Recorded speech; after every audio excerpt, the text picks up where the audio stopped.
Hi everyone, I'm back again after a really long time. I was little held up with a few professional commitments and I was not regular with videos for you. I'm really overwhelmed with the kind of messages we have received asking for more videos related to mental health, psychology and life in general. So we are building a relationship now and it gives us immense pleasure to continue like this.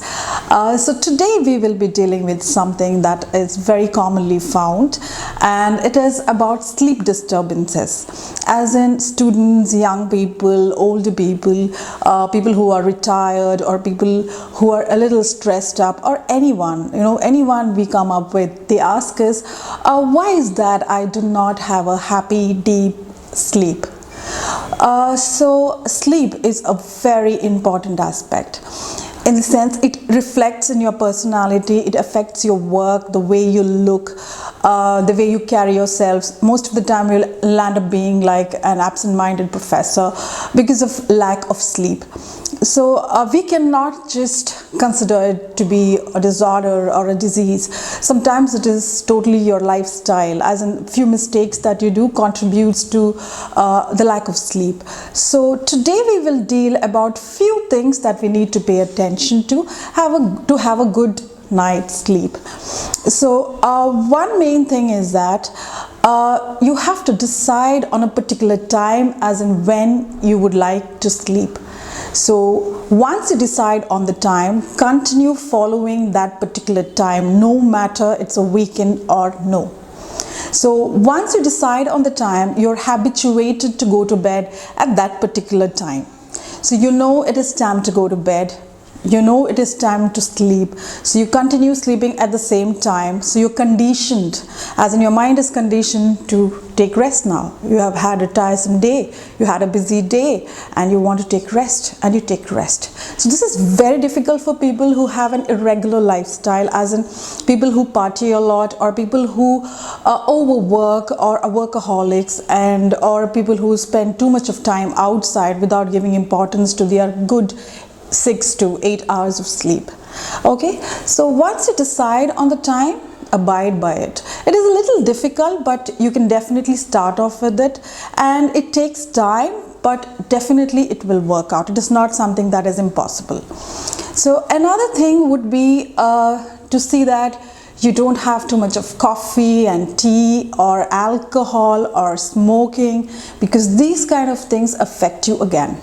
So sometimes a beer might help you fall asleep, or maybe a peg, just you just feel relaxed and you fall asleep, but your sleep is not a good sleep, as in you get disturbed in between, you wake up in between, and all of a sudden you're shocked, like, why am I awake? I was just fine. So always avoid caffeine and nicotine, like let it be coffee, tea, cigarettes. All these things tend to affect your sleeping pattern. So avoid it, or do not have it at least 2 to 3 hours before you decide to go to bed, because I have already told you, you need to decide on a particular time when you need to go to bed. Okay, so some of them, they have the habit of exercising. So what happens is that there is a myth that says you exercise just before sleep and you feel tired and you go to sleep. No, that doesn't happen that way. So you need to exercise at least 3 to 4 hours before you go to bed, because once you finished exercising, your palpitations are high, you're more energized, and you cannot sleep. And there's another thing, just because you lack sleep, there is a tendency of saying, I'm really tired today. Though I go to bed at 10, today I'll go to bed at 8. So what happens is that when you try to go to bed early at 8, you cannot fall asleep. You start, swirling over the bed, you don't know what to do, you start thinking about things which are really disturbing. Okay, so you do not have to go to bed early to get that rest. Go to bed on time. So now again, something that's connected to the previous point is about the thought that keeps coming in. So if there is something that is disturbing you, do not have the discussion before going to bed. So what happens is that the most disturbing facts are discussed and you feel very uncomfortable and you don't know how to deal with it, or you have something that's incomplete and you don't know when to complete it. If there is something like that, please put it aside and take a decision about it at least an hour or two before going to bed. So if that's going on coming into your head, what you need to do is maintain a book right next to your bed and write down what you're going to do with all those issues that has been disturbing you, and you mentally prepare saying that you're going to finish it. Not today I'm going to have a good sleep, I'm going to finish it tomorrow, or if you have time, whichever day, you decide on the date, write it down and keep it aside. So your thoughts that's related to all the disturbance that's happening to you has to be put aside. Now, I think all of us have this habit of browsing through our phone before going to bed. Or sometimes, we have the TV on. All these things are definitely going to affect us. Okay, what happens is that it actually affects the biological clock itself. The sleep pattern is disturbed. So it is impossible for us to sleep peacefully with your TV on, with you're looking into your mobile phones.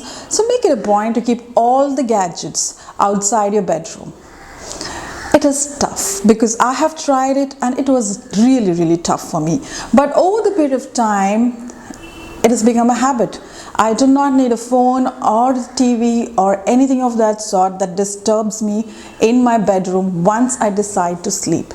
So once you put your gadget aside, half the problem is solved. Another thing is, set your bedroom in such a way, set the place where you're going to sleep in such a way that it is very calming, as in see that it is dark, as in you put your good curtains, see that it is neat, make it feel comfortable, make it look cozy, put in some pillows and make it very soothing so that you're not disturbed by any external factor.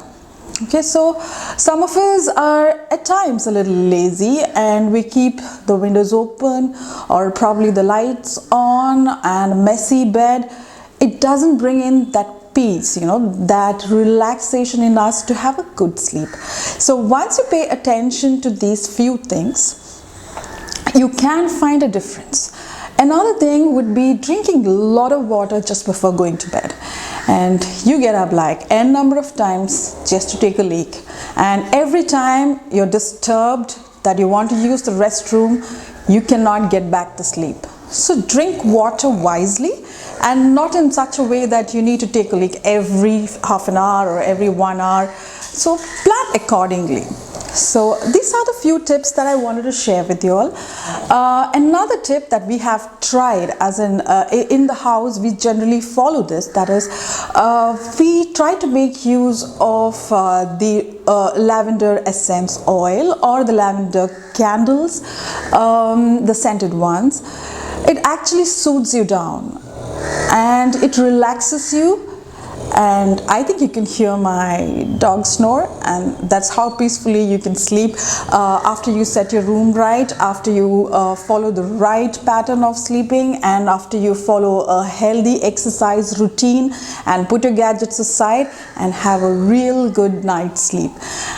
Sometimes it is a matter of caution, as in if it is continuous for a period of a month that you are awake all throughout, then it would fall into insomnia, which is actually a problem to be addressed.